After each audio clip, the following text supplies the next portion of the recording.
was pitch black out. And all of a sudden you start hearing in the distance, you start hearing a siren. And then it comes to an abrupt halt right behind this gigantic oak tree. And I was pretty young. I was about maybe 10 or 11 years old.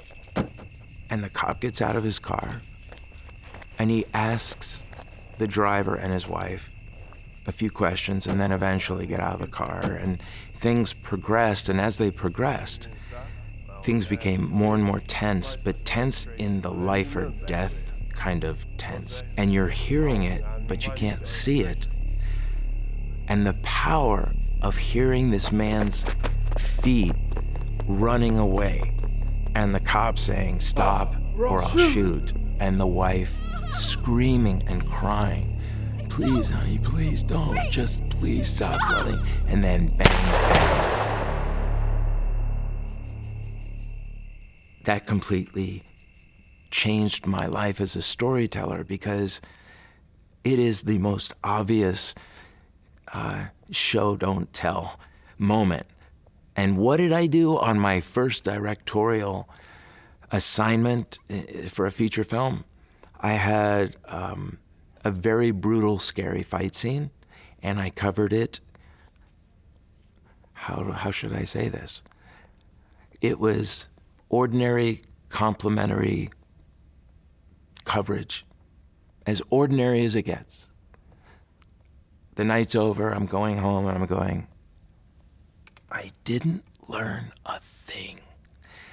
I just staged this in a way we've seen a million times. What was I thinking? And I know better, because I had that experience and it's been haunting me ever since.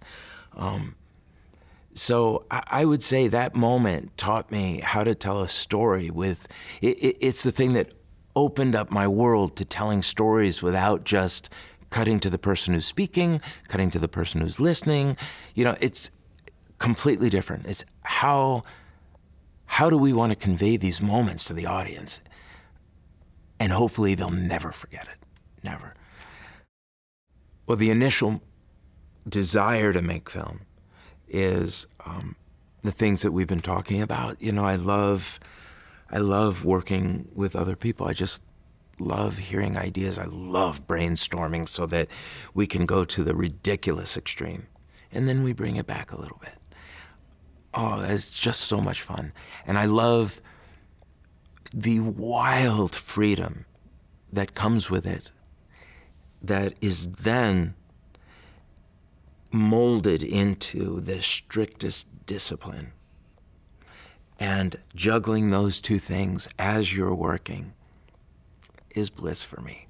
I just adore that. Basically, the most important parts are: don't get into the business for money, don't get in the business for fame. There's another very important part, which is talent has no geographical boundaries.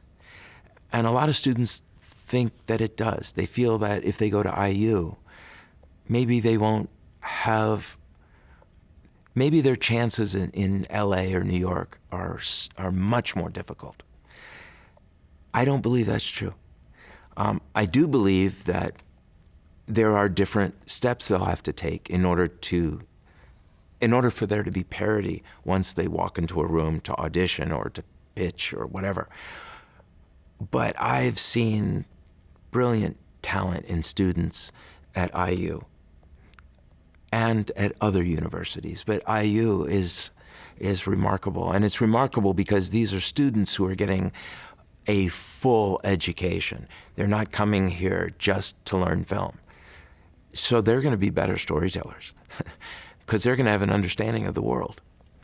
I want my students to learn how to take care of one another, how to nurture each other, so that when they leave IU with a diploma, they not only have the skills, but they understand how to have a healthy set.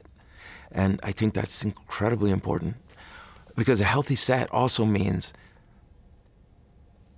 my definition is you're surrounding yourself with smarter people, the best people you can find in every department.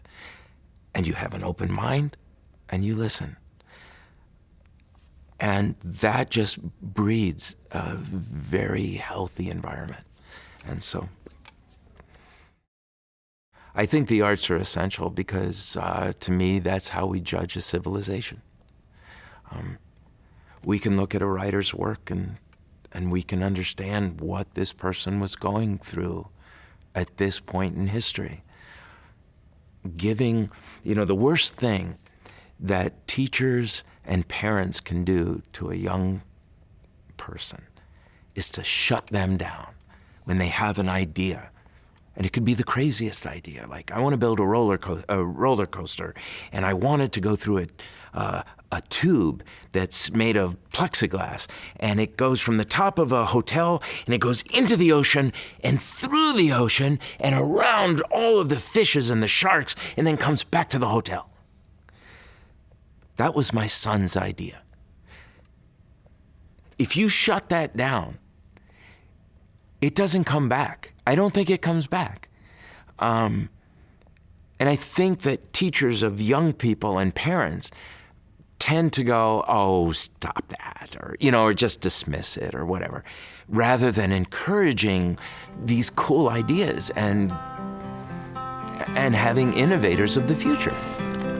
There are circles to every story and two sides to every side.